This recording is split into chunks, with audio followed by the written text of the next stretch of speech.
नमः सिद्धेभ्यः। ॐ नमः सिद्धेभ्यः।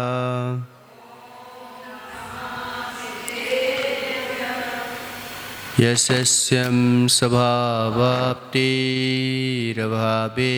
कृतस्निकर्मणा तस्मै संज्ञानिरूपाय नमोस्तु परमात्मने। नमो अरिहन्ताणं नमो सिद्धाणं नमो आयर्याणं नमो वज्रायाणं नमो लोये शब्दशाहुणं। पंच परमेष्टि भगवान की, 1008 श्री आदिनाथ भगवान की, आचार्य भगवान पूजपा स्वामी महाराज की, आचार्य भगवान गुरुवर विशुद्ध सागर जी महाराज की, 3 कमलों कोटि मुनिराजों की जय। बोलिए परम पूज्य 108 प्रसन्न सागर जी गुरुदेव की जय। मुनि संग की जय। कौन सी गाथा है? 23 नंबर की है ना। 23वें तीर्थंकर तक पहुंच गए होगे। कौन से? पारसनाथ तक है। उपसर्ग नहीं करना है, पारसनाथ भगवान के ऊपर। तो हम जो है पारसनाथ भगवान की, वो बिल्कुल ऐसी आती है गाथा जैसे पारसनाथ एक जो है अज्ञान की उपासना करता है, एक ज्ञान की उपासना करता है। तो पढ़ लेते अपन, फिर अपन इसका अर्थ देखते हैं। अज्ञानोपास्तिर्ज्ञानम् अज्ञानोपास्तिर्ज्ञानम् ज्ञानं ज्ञानी समाश्रया ज्ञानं ज्ञानी समाश्रय ददातु यत्तु यस्यास्तु ददाति यस्तु यस्यास्ति सुप्रसिद्धं सुप्रसिद्धमिदं वचा। सुप्रसिद्धमिदं वचः। एक साथ पढ़ेंगे।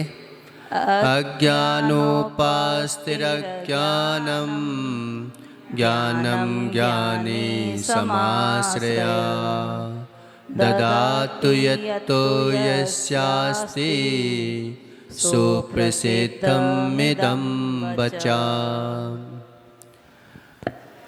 अज्ञान उपास्ति, अज्ञानी किसका उपासक होता है? अज्ञान का ही उपासक होता है। और ज्ञानम ज्ञानी समास्या, ज्ञानी जो है ज्ञान का ही आश्रय लेता है। अब यहाँ पर बोल रहे हैं कि भाई जिसके पास जो होगा वही तो देगा। चंदन के पास खुशबू है, तुम कितना भी घिस दो, चाहे रख लो, चाहे कुछ भी कर लो, उसके पास तो खुशबू है, तो वो खुशबू ही देगा तुमको। अब कोई बोले कि पार्श्वनाथ भगवान बोल क्यों नहीं रहे हैं, कमठ इतना ऊधम मचा रहा है। उपसर्ग किसने किया था पार्श्वनाथ के ऊपर? कमठ ने किया ही नहीं था उपसर्ग। कमठ ने उपसर्ग किया था, हैं? कमठ ने उपसर्ग किया था। क्या? नाना ने उपसर्ग किया था। कमठ ने उपसर्ग नहीं किया। भाई ने भी उपसर्ग नहीं किया। अरे कर्म तो बन के आया, लेकिन कौन कर्म बन के आया? नो कर्म बन के कौन आया उसका? कमठ ने उपसर्ग किया था पार्श्वनाथ के ऊपर कि नहीं किया था? नहीं किया। देख लो किसी भी पुराण को उठा के कि अब कमठ ने उपसर्ग किया पारसनाथ के ऊपर। कमठ ने तो मरुभूति के ऊपर उपसर्ग किया था। कमठ ने तो उपसर्ग ही नहीं किया। देख लो तुम अभी। मरुभूति के ऊपर किया था उपसर्ग कमठ ने तो। अभी तक तुम्हें ये नहीं पता कि कौन उपसर्ग किया।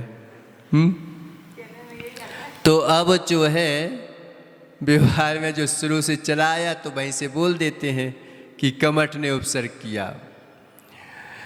तो उसने उपसर्ग किया। अब पार्श्वनाथ करे कि मेरे पास है ही नहीं है कुछ, अब क्या दूँ तेरे को। अब मेरे पास मात क्षमा बची है, अब मात मेरे पास आत्मा का स्वभाव बचा हुआ है, और जो बाहर का छीनने वाला था उसे छीन रहा है। तो अच्छा है कि तू मेरा कचरा ही तो साफ कर रहा है, और क्या कर रहा है। अगर कोई तुम्हारी दुकान पर आए और फ्री फोपट में कचरा का साफ करे तो मजा आएगा कि दुख होगा? कि चलो यार पैसा भी नहीं जा रहा है, कुछ भी नहीं जा रहा, और अच्छा है कि तू फ्री पोपट में कचरा साफ कर रहा है। तो कोई क्रोध करे तो समझ लेना कि ये मेरे को जो है कचरा साफ करने के लिए आया है। मैं इसके ऊपर उपसर्ग नहीं करूँगा, क्योंकि मेरे पास है ही नहीं है वो चीज़, और जो बची है तो वो तू ले ले, और क्या चाहिए। अब मेरे पास तो जो बच्चा है तो मैं वो दे दूंगा तेरे को। देखो आप कि सज्जन लोग ही सज्जन लोगों का सम्मान कर सकते हैं। दुर्जन लोग कभी जो है सज्जन लोगों का सम्मान कर ही नहीं सकते, वो सोचे तो भी नहीं कर सकता। सज्जनों के पास सज्जन जाएंगे और दुर्जनों के पास दुर्जन ही जाएंगे। चला भी जाए, श्री राम जो है एक बार जंगल में भटकते भटकते भटकते भटकते पहुंच गए। कहाँ पहुंच गए? जंगल में तो पहुंच गए। तो एक जगह क्या घटना घटी कि सीता थक चुकी थी, प्यास लग रही थी। तो एक जो है विप्र के चबूतरे पर बैठ गई। अब थकी हारी, तो वहाँ से जो है एक स्त्री बाहर निकलती है। वो सोचती कि इतने सुंदर रूप, इतना जो है सुंदर स्वरूप, ये कौन लोग हैं। तो वो जो है अंदर से पानी ले आती है। देखना आप कि आदमी को जो है जहाँ पर भी हम देते हैं तो हमारे मन में होता है वो चीज़, और हम अगर किसी जो है व्यर्थ का पैसा आता है जहाँ पर, उससे बोल दें कि तू मंदिर में लगा दे, उसके भाव नहीं बनेंगे, नहीं बनेंगे। आदमी जो है उल्टे सीधे कामों में खर्च कर देगा, लेकिन अच्छे कामों में खर्च करने के लिए पुण्य चाहिए। दारुओं में खर्च कर देगा और जगह खर्च कर देगा, लेकिन वो जो है मंदिर में खर्च नहीं कर सकता व्यक्ति। घूमने फिरने में खर्च कर देगा। क्यों?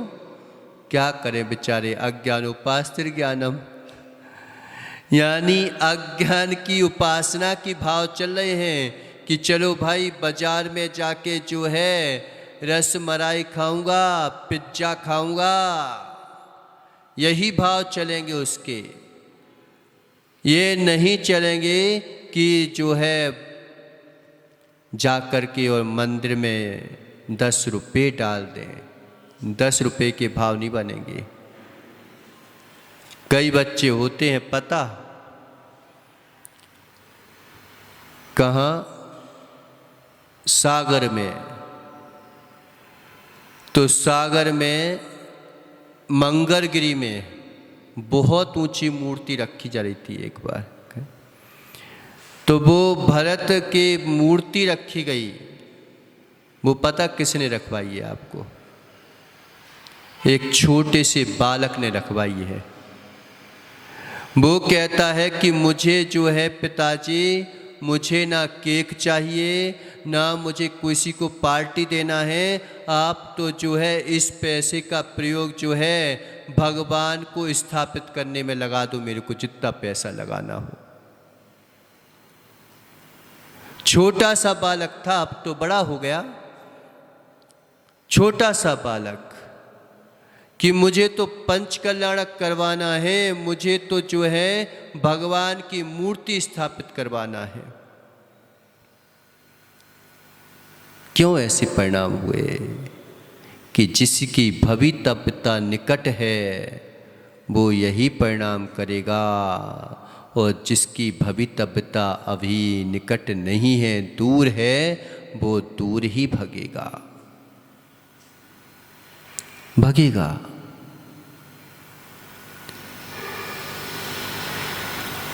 व्यक्ति को उस चीज के परिणाम नहीं हो सकते। आदमी पाप करता है जब तक अपनी बुद्धि को भ्रमित ना करे, तब तक पाप कर नहीं सकता। हम पहले अपनी बुद्धि को भ्रमित करते हैं, बुद्धि को क्षय करते हैं, तब कहीं पाप करते हैं। जानबूझ के शराब पिएगा जिसको गलत काम करना है, क्योंकि अभी उसकी बुद्धि जो है ना काम कर रही है कि भाई ऐसा मत कर, ऐसा मत कर, तो वो कहेगा कि मुझे करना ही है। तो जानबूझ के वो भ्रमित होने के लिए शराब पिएगा, दारू पिएगा, घर में लड़ने के लिए कि मुझे लड़ना है इसलिए वो दारू पीता है व्यक्ति। अगर वो ये सोच ले कि मुझे नहीं लड़ना है तो वो कभी ऐसे काम करेगा नहीं। ब्रेन वॉश किया जाता है बार बार उस चीज को समझाने के लिए कि बार बार ऐसे शब्द दिए जाएंगे, ऐसी भाषा बोली जाएगी भड़कौर के आदमी जो है लड़ने मरने मारने को तैयार हो जाए। क्या है? क्योंकि उसके अंदर में अज्ञान बैठा है, वो दूसरी चीज की उपासना कर ही नहीं सकता, नहीं कर सकता। सज्जन व्यक्ति भी जो है आ जाए, लेकिन वो जो है घर से बाहर निकाल देगा सज्जनों को। आप देखो ना स्कूल में भी सबकी मेजॉरिटी होती है बच्चों की। जो ज्ञानी बच्चे होते हैं वो अपनी जो है संगति ढूंढ लेते हैं कि मुझे किसकी संगति करना है, और जिन्हें मात जो है उल्टे सीधे काम करना है वो अपनी संगति ढूंढ लेते हैं, ढूंढ लेते हैं। ऐसे टेंशन नहीं करना चाहिए दुनियादारी की। अब भाई उसके अंदर वो ही है, अब क्या करेंगे? बबूल को तुम कितना ही कोशिश कर लो, उसमें हम सोचें कि क्या बबूल को हम सोचें कि उसमें आम के फल आ जाएं, आएंगे क्या? कभी नहीं आएंगे। उसको कितना ही कोशिश करो वो आम के फल नहीं देगा। और चंदन को भी तुम जो है अग्नि में डाल दो, क्या देगा? खुशबू ही देगा। जिसके पास जो होता है, बुद्धि भी वैसी चलती है। क्या सोचेगा आदमी? महाराज इन बातों से काम नहीं चलता, काम जैसे चल नहीं रहा हो व्यक्ति का।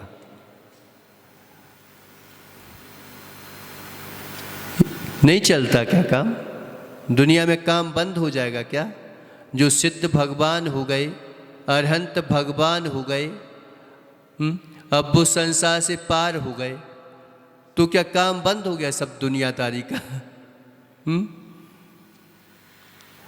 बल्कि उसी से काम चलता है। दुर्जनता से तो काम चलता ही नहीं है। लेकिन बनावटी सज्जनता तो दिखाना पड़ती है आदमी को। अच्छा हो कि बनावटी सज्जनता दिखा रहा है तो फिर सही की सज्जनता दिखाने लगे थोड़ी सी।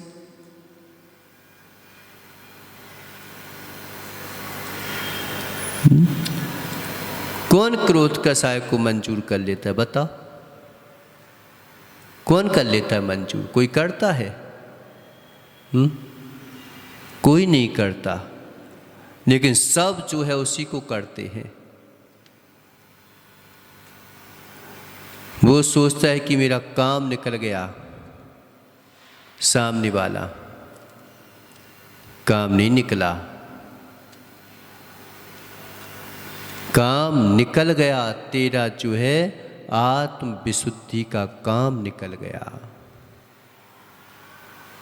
अज्ञानो पास्तिर अज्ञानम, अज्ञानी के पास जाओगे वो अज्ञान की ही उपासना करेगा। श्री बरभद्र जैसा महापुरुष,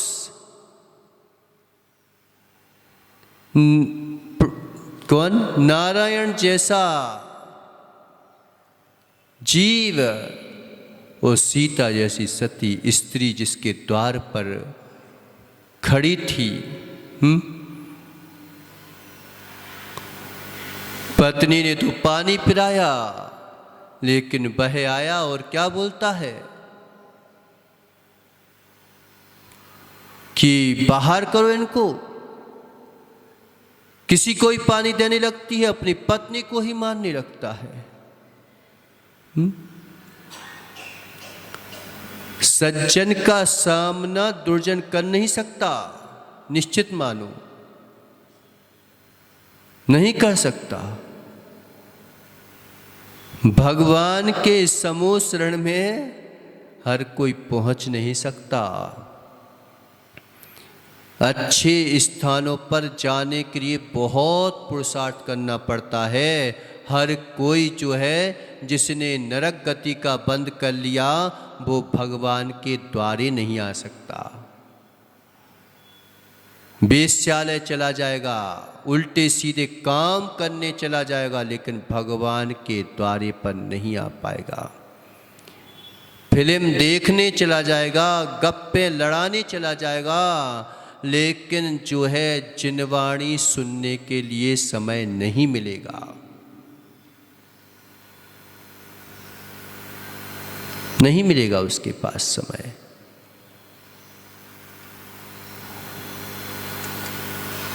कितना महापुरुष पधारा तुम्हारे द्वारे पर। पढ़ा कभी पुराण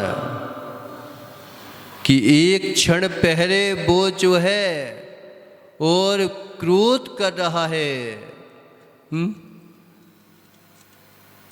क्रोध कर रहा है। लक्ष्मण को एक क्षण के लिए गुस्सा आ गई, चाहता तो एक चुटकी में मसल सकता था उसको, लेकिन श्री राम क्या बोलते हैं कि हे लक्ष्मण, क्षत्रिय पुरुष कभी निहत्थे पर हाथ नहीं उठाते, क्षत्रिय पुरुष कभी स्त्री पर हाथ नहीं उठाते, क्षत्रिय पुरुष कभी ब्राह्मण पर हाथ नहीं उठाते, क्षत्रिय पुरुष जो होते हैं कभी साधु पुरुष साधुओं पर हाथ नहीं उठाते।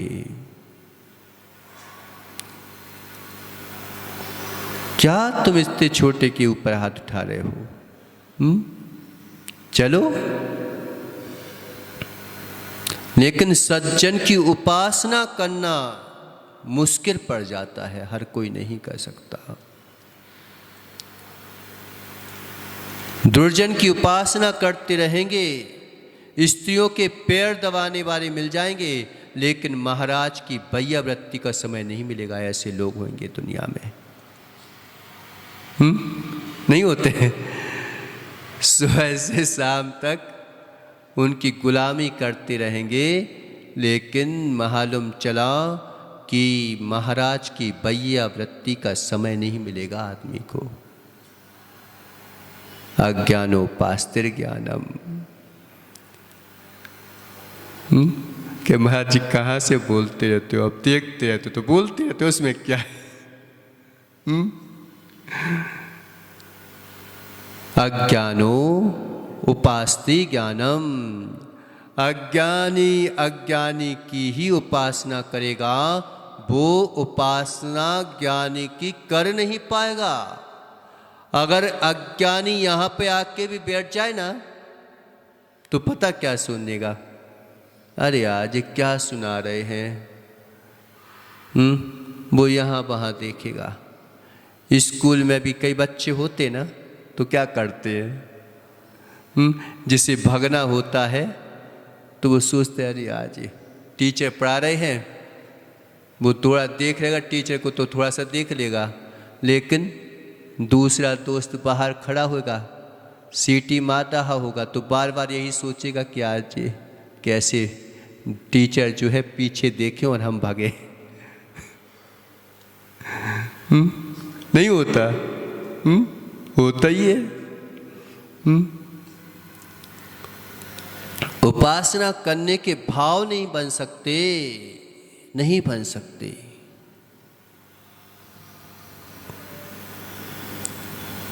अच्छे लोगों की संगति कोई कर नहीं सकता। बिल्ले लोग ये हैं जो अच्छे लोगों की संगति कर पाते हैं, नहीं तो सिर भारी हो जाएगा आदमी का।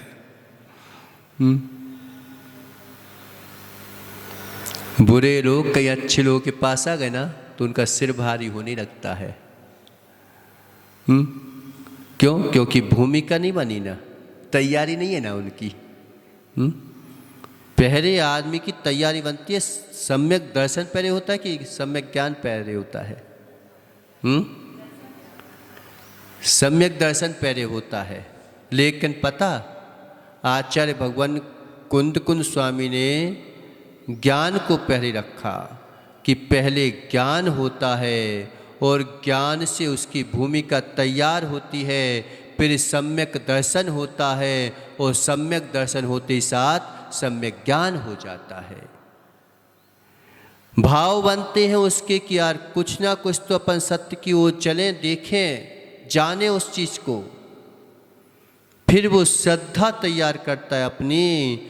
जब लकड़हारा भी होता है तो लकड़ियां काटता है तो अपनी धार पहरे कर लेता है, तैयारी करने लगता है। जिसको निकट भव में मोक्ष जाना है, वो उसकी जो है तैयारी अभी से होने लगेगी। दुकान भी खोलते तो तैयारी करके रखते कि नहीं करते, कि सामान वगैरह आके रख लेंगे, बोरा के रख लेंगे, कहाँ से लाना है, कहाँ से क्या करना है, किस प्रकार से करना है। तो वो अपनी तैयारी करने लगता है व्यक्ति। फिर वो दुर्जन के ऊपर कभी गुस्सा नहीं करता, नहीं करेगा। 10 भव हो गए लेकिन गुस्सा नहीं किया भगवान ने। तो सज्जन की उपासना दुर्जन नहीं कर सकते, नहीं कर सकते। कहाँ काला करूटा और कहाँ बिल्कुल जो है गोरे नारे, सब कांति से संपन्न ऐसे महापुरुषों को घर से बाहर निकाल दिया उसने, निकाल दिया। क्या करें? और देखो थोड़ी ही दूर पर वो जाते हैं श्री राम, और चतुर्मास हो जाता है। एक वृक्ष के नीचे जो है बैठ जाते हैं। जिनकी उपासना देवलोक करते हैं, उनकी उपासना मालूम चला कि एक सामान्य व्यक्ति नहीं कर पाया। जिनकी उपासना स्वधर्म इंद्र करता है, मिथ्या दृष्टि उनकी उपासना नहीं कर पाते, नहीं कर पाते। ऐसा नियोग रहता है। चक्रवर्ती जैसा जीव कि मनुष्यों का सबसे बड़ा अगर कोई राजा है तो चक्रवर्ती कहलाता है। वो जो है तीर्थंकर के सामने झुक जाता है, लेकिन जो है महावीर की मौसी जो है उसके सामने नहीं झुकी। माँ की मौसी आंखें फोड़ ली कहते हैं, लेकिन महावीर के सामने नहीं झुकी वो माँ मौसी। क्या करे? जिसको अज्ञान की उपासना करना है वो अज्ञान की ही उपासना करेगा, जिनको ज्ञान की उपासना करना है वो ज्ञान की उपासना करेगा। जंगल में जो है राम नगर बस गया। यक्ष ने देखा कि अहो बरभद्र पधारे हैं, नारायण पधारे हैं। जंगल में जो है राम नगर बस गया, पूरा राम नगर बस गया। सब लोगों को किमिच्छित दान देने लगे। जो जंगल में भटक रहे थे, देखो आप, जब पुण्य का नियोग होता है तो जंगल में भी मंगल हो जाता है, और पाप का नियोग होता है तो महलों में भी दंगल हो जाता है। महलों से भी च्युत होना पड़ता है जब पाप कर्म का उदय आता है, और पुण्य कर्म का उदय आता है तो छप्पड़ फाड़ के मिल जाता है। लोगों को किमिच्छित दान दे रहे हैं, दान।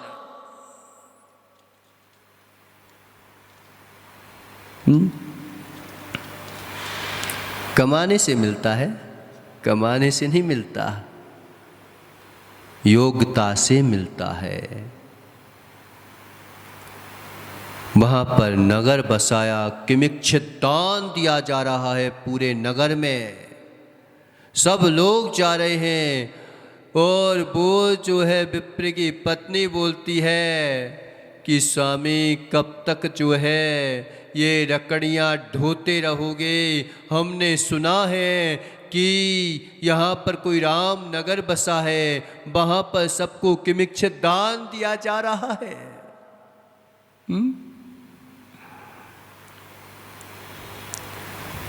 अब आना ही पड़ता है आदमी को।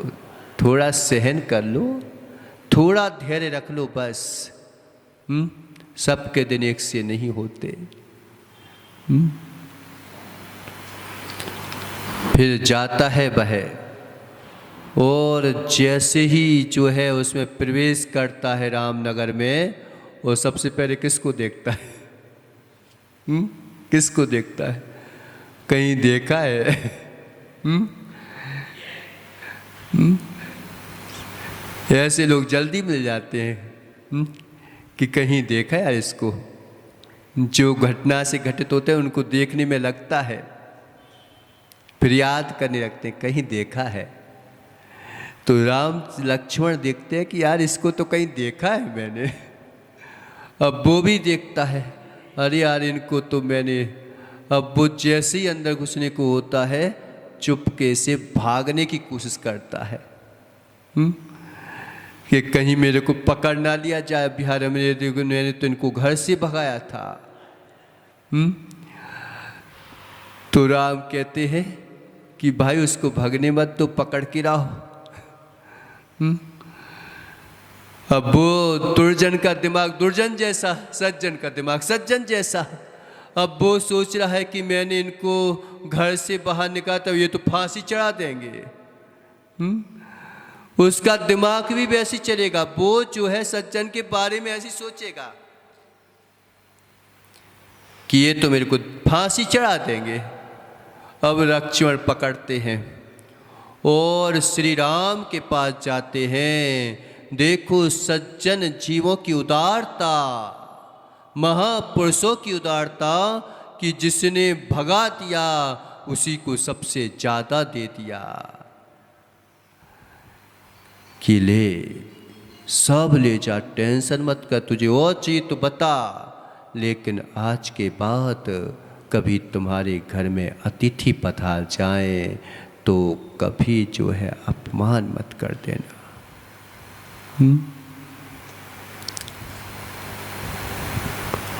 दुर्जन के भी उपकार कर देते हैं। अज्ञानो पास्तिर ज्ञानम, अज्ञानी अज्ञान की उपासना करता है। ज्ञानम ज्ञानी समाश्रया, जो ज्ञानी जीव होते हैं वो ज्ञान की ही उपासना करते हैं। है ही नहीं ये ज्ञान, तुम कर लो कुछ भी। जिनके पास होता है कैसे काम चले तो वो यही सोचते हैं कैसे काम चलेगा, हमेशा यही सोचते रहेंगे।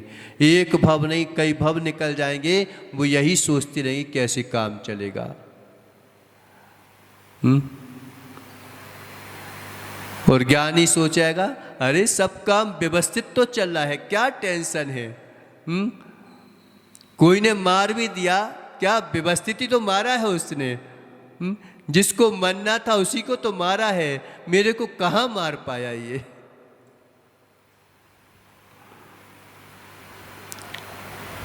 तो चलेगा,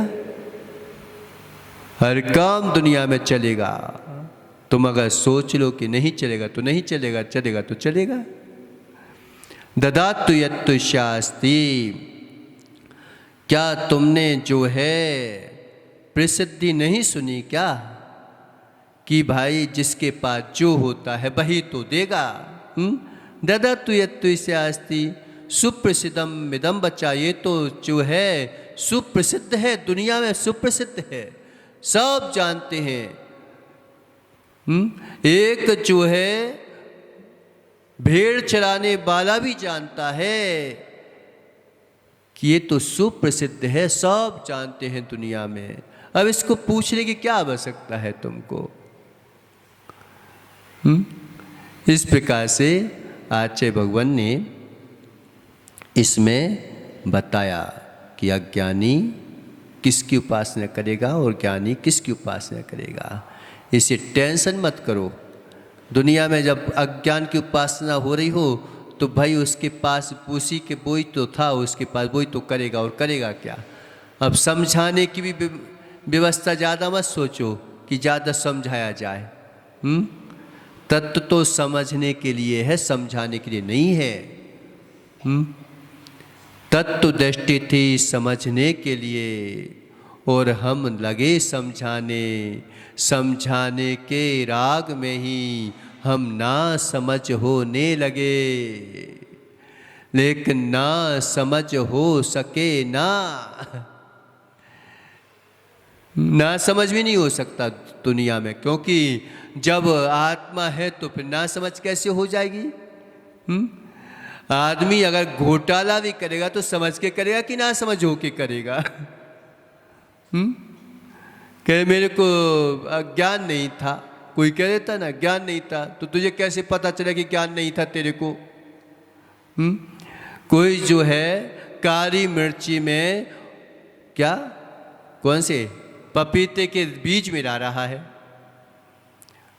अब पकड़ा गया तो क्या बोलता है मेरे से अज्ञान में हो गया। अब ये अज्ञान में कैसे लगाया तूने कि क्या अज्ञान में हो गया, ज्ञान से लगाया कि अज्ञान से लगाया तूने। तो टेंशन नहीं करो, जो भी अज्ञान कर रहा है ना वो ज्ञान से ही बनाता है। इसलिए अज्ञान भी कई लोग कहते हैं ना कि महाराज की बात ही नहीं सुनो। क्या आलू में इतने जीव होते हैं, इतने बीजे होते हैं, अनंत काय है सिद्ध काय, हम सुनेंगे ही नहीं, और सुनेंगे नहीं तो फिर हम बचे रहेंगे। टेंशन मत कर तू। अज्ञान नाम का भी मिथ्यात होता है, मतलब कि तू जानता है कि इसमें ऐसा है लेकिन तू सुनना नहीं चाहता, जानबूझ के भगना चाहता है तू। सुन लेता, कम से कम एक हथौड़ी पड़ जाती तेरे दिमाग पे तो कभी देश न रब्थी काम कर जाती, और तूने जो है देश न। अब कहते ना कि हमें स्मरण क्यों नहीं आता किसी चीज का, हम खुद अज्ञानी बनना चाहते हैं। क्यों हमारा ज्ञान जो है क्षोभसम नहीं बढ़ रहा है, हम खुद अज्ञानी बनना चाहते हैं। जानबूझ के अज्ञानी बनना चाहते हैं। अगर हमें गलत बातें याद भी आ जाएं तो हम दारू पी करके और उसे भुलाना चाहते हैं। भुलाना नहीं चाहते हम, तुम याद करना चाहते हो तुम, इसलिए पी रहे हो।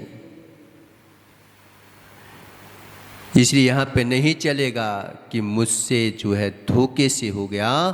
धोखे से नहीं हुआ, जानबूझ के धोखा किया है तूने। धोखा भी हुआ तो जानबूझ के किया है। तो तत्व दृष्टि थी समझने के लिए, लेकिन समझाने के राग में ना समझ होने लगे, ना समझ हो सके ना, इसीलिए तत्व को खोने लगे। और तत्व को भी खो सके ना, इसलिए बेचारे संसार में रोने लगे। इस प्रकार से यहाँ पे बताया। इसके बारे में अपन और आगे चिंतन करेंगे।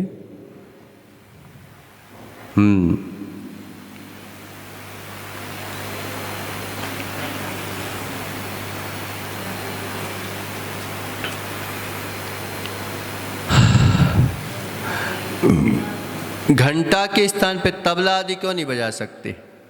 तबला आदि तो बजाते हैं मंदिर में, लेकिन घंटा के स्थान पे अपन जो है तबले ढिंगे बजाने लगो, कुछ भी बजाने लगो, तो क्यों नहीं बजाते? बताओ।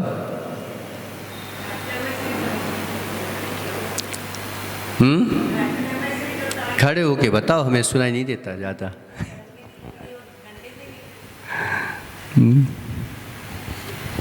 नमस्ते गुरु। घंटे में से जो तरंगे निकलती वो ढोलक और तबले में से थोड़ी निकलेंगी। और उसमें से जो वाइब्रेशन आती घंटे के नीचे खड़े होके घंटे की तरंगों से, वो दूसरी चीज़ से नहीं आएगी। ठीक है, और बताओ।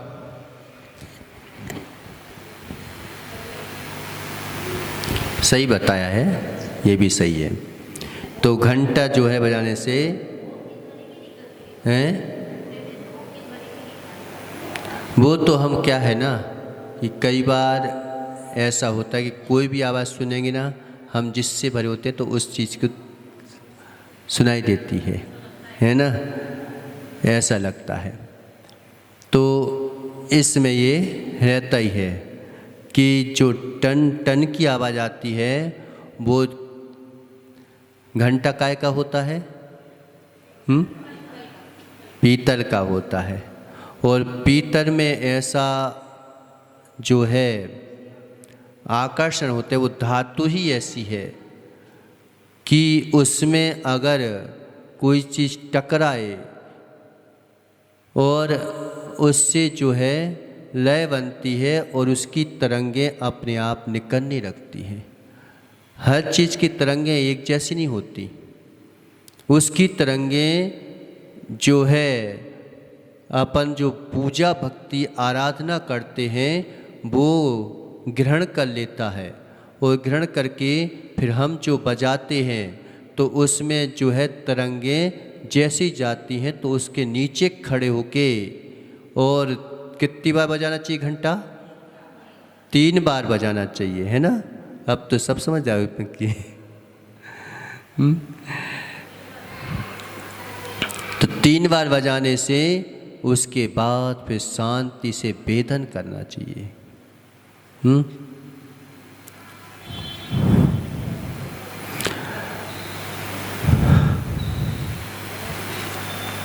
क्या रात्रि में घंटा बजा सकते हैं? क्यों नहीं बजा सकते?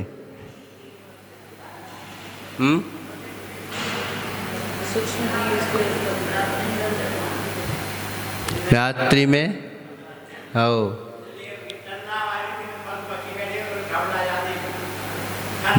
वो तो दिन में भी घबरा जाएंगे।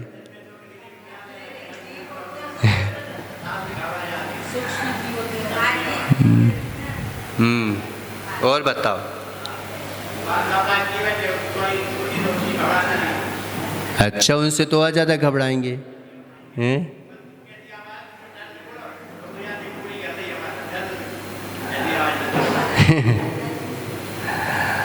बताओ महावीर भैया, बताओ, कुछ तो बता दो, मन से बता दो, क्या जाता है अपना। अपना मंदिर, अपनी धर्मशाला, अपने महाराज, क्या टेंशन है।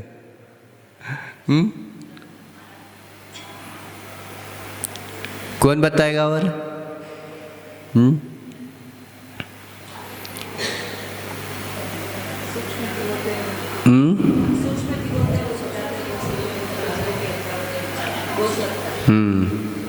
रात्रि में उसको प्रकाश से सूर्यास्त के बाद समय ठीक मिल जाता है। सूर्यास्त के बाद 2 घंटे में भी नहीं बातें।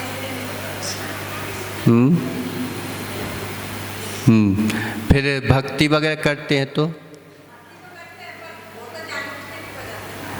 अरे तो हम वो भी तो जानबूझ के बजा रहे हैंगे।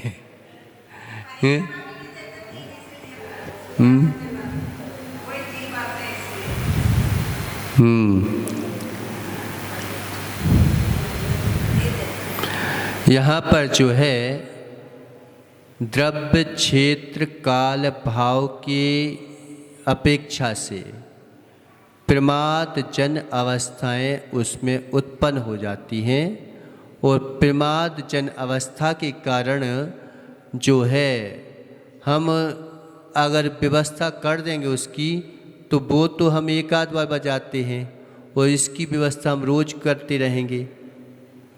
और दूसरी बात ये भी है कि उसमें तो जो है इसकी तरंगें विशुद्धि की है ना, और उसमें विशुद्धि में हमारा अंतराय पड़ेगा, फिर आगे चल के वो विशुद्धि जो है अशुद्धि में बदल जाएगी अगर हम रात को बजाएंगे तो। इसलिए घंटा जो है दिन में ही बजाया जाता है, रात्रि को नहीं बजाते। लेकिन कोई ने बजा दिया तो उसके ऊपर कसाय मत करो, धीरे से समझा देना। नहीं तो मैम जी इतनी जम के चिल्लाया कि बुच्चू ने तो धोखे से बजाया था और तुमने उसको जानबूझ के बजा दिया। कई बार होता है कि लोग बाग इतनी जम के डांटने लगते हैं, पीटने लगते हैं कि वो तो बेचारा कि जैसे पाप कर लिया हो। तो पाप भी नहीं है, ऐसा मत समझना कि कोई परात को भजा दिया तो महावीर भैया पाप हो गया। पाप नहीं हो गया, लेकिन प्रमाद जन अवस्था जरूर हो गई है, तो उसको धीरे से समझा दो, है ना, कि रात को नहीं बजाते। कई बार रास्ते में जाते हैं, कोई पैर पड़ने आया तो मैं एकदम से अजैन व्यक्ति है उसको एकदम से हटा देते हो। अब वो फूल वगैरह चौक भी चढ़ा जाए तो भैया धीरे से उसको बोल दो। तो उससे क्या होता है ना कि लोग बागों की श्रद्धाएं टूट जाती हैं। इसे कभी भी समझाओ, ऐसे समझाओ कि बस कर्ता बन के मत समझाओ, कर्तृत्व का बोध कराओ। कर्ता और कर्तृत्व में क्या है अंतर? क्यों? कर्तापने में और कर्तृत्व में क्या अंतर है? कर्तव्यपने में और कर्तापने में क्या अंतर है?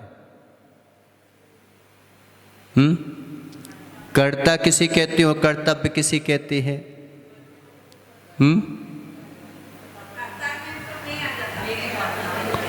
और कर्तव्य में है?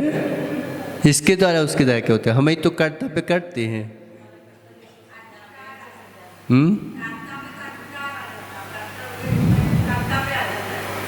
वो तो हम भी बोले कि कर्तव्य में कर्तव्य आता है, कर्ता में कर्ता आता है, लेकिन हम ये बोले थे कर्ता और कर्तव्य में अंतर क्या है?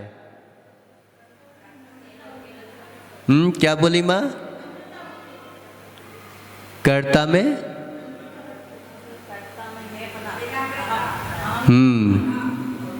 और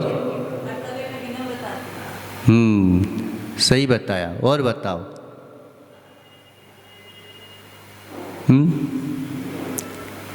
बताओ, सोच सोच के बताओ, कुछ हमें भी हो सकता है कि नया कुछ मिल जाए।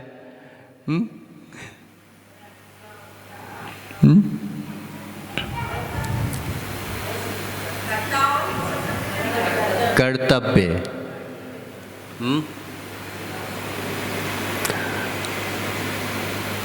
यही अंतर रहता है कर्तापन में, कि कर्तापन में जो है हमारी इच्छाएं जो है अंतरंग से होती कि मैं इसे करके रहूँगा बस, और कर्तव्य में समझाने का भाव है, लेकिन हमें नासमझ होने का भाव नहीं है कि हम उसके पीछे नासमझ हो जाएं।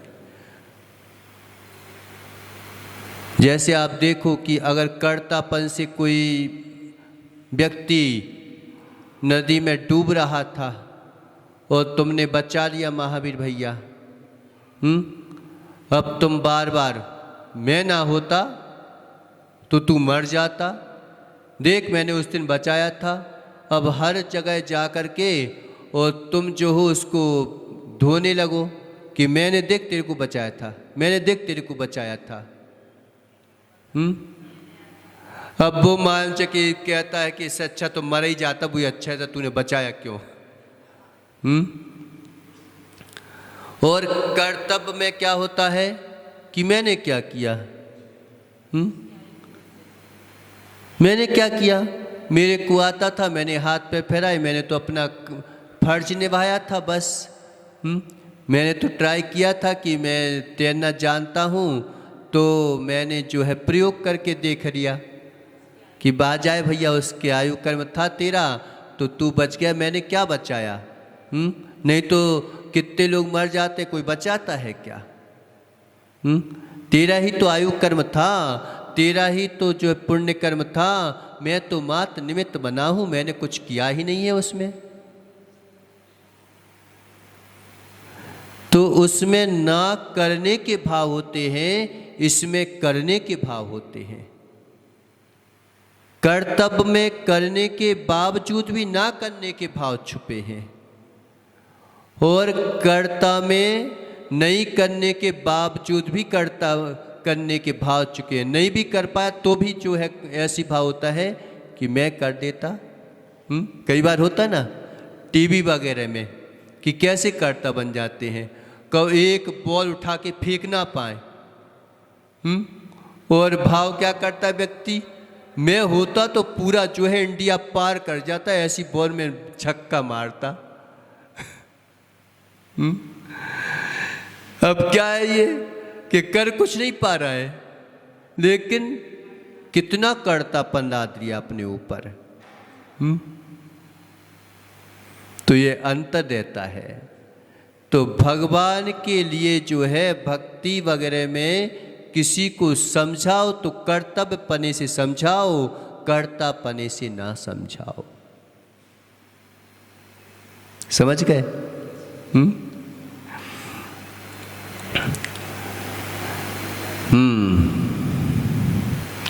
घंटा दान करने से क्या लाभ होता है? दान करने से क्या फायदा होता है? हाँ, लाभ क्या होता है उससे?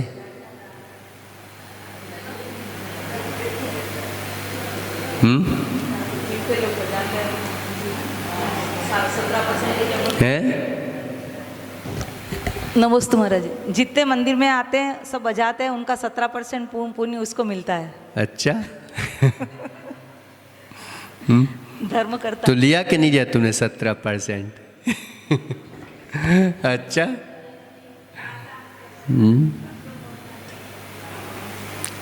घंटा की जैसी आवाज होती है तो वो फैलती है, ऐसे ही व्यक्ति का जो है पुण्य यशा कीर्ति कर्म जो है वह फैलने लगता है धीरे धीरे।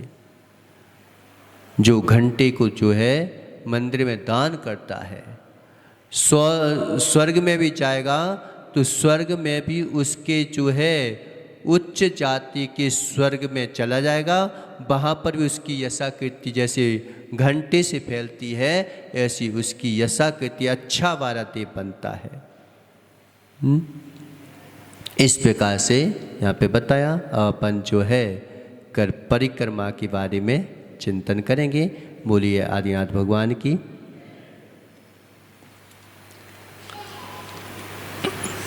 पंच परमेष्टि भगवान की। बंदो सिर अरे